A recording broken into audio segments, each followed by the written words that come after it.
Are you coachable? See, one of the things that's very important about being a teacher is your willingness to keep being a learner. So I understand that should come without say, right?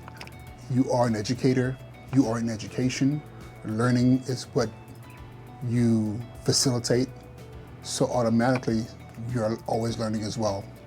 But I can tell you something that I've learned over the course of my career. So often people who teach do it behind closed doors in what we call their own personal islands. Okay, it's a classroom. You have kids in, you have desks, you have smart boards, blackboards, books, paper, all that stuff, right?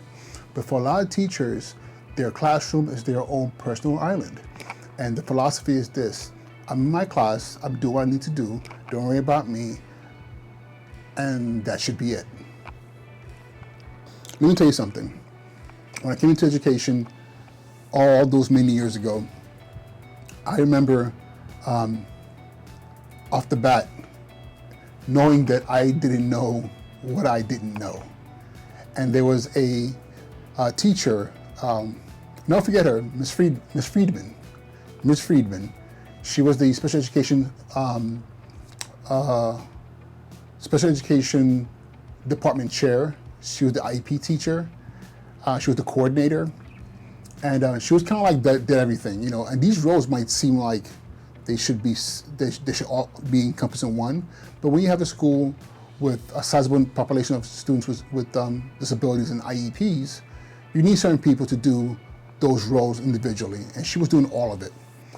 But the thing about her, she'd been at that school for so many years and knew so much. And I didn't just rely on her on how to manage my IEPs. And for those of you who don't know what an IEP is, that's the individualized educational plan that students with disabilities have. And this is the playbook by which we ensure that they're getting all their proper resources. But also need to know how to be a good teacher.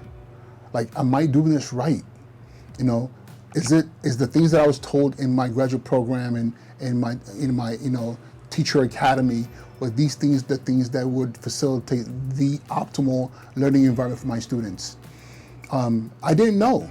I was brand new, so I leaned on her, you know, and she gave me lesson plans. She gave me exemplars. She offered to come to my classrooms and give me feedback. And she was doing this during her prep, during her lunch period, you know. And again, she would check in on me and say, "Hey, how's it going? You know, I'm hearing a lot of good things. Keep up the good work."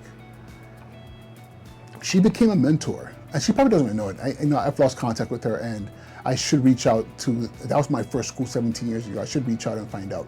But what she did for me was she was a mentor, but also beyond being a mentor, she was my coach.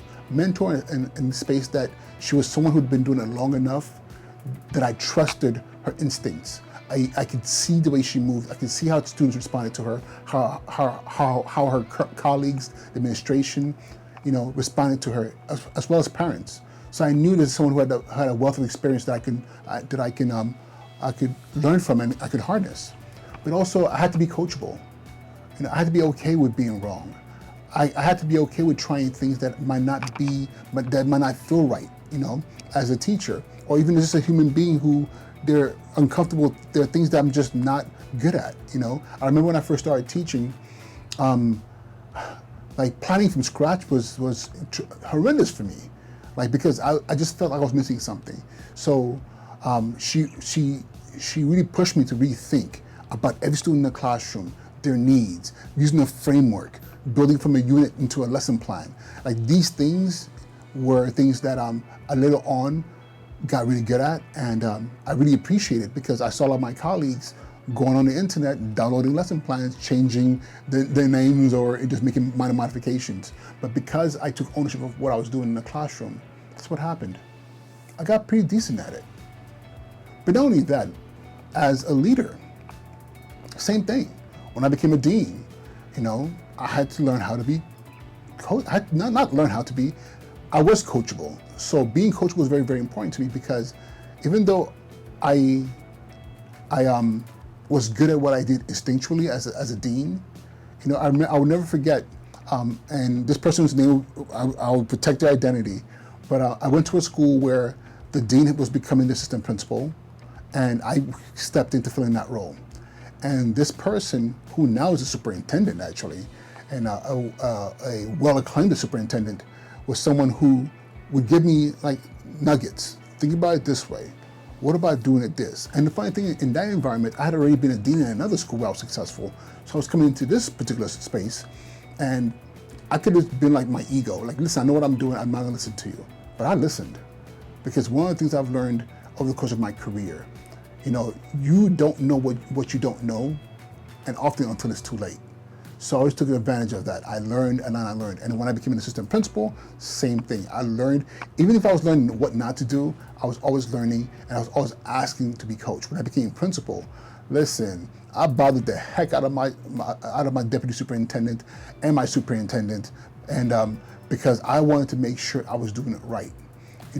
Before I made it my own, I need to make sure that my technique and my form in teaching and leading was right.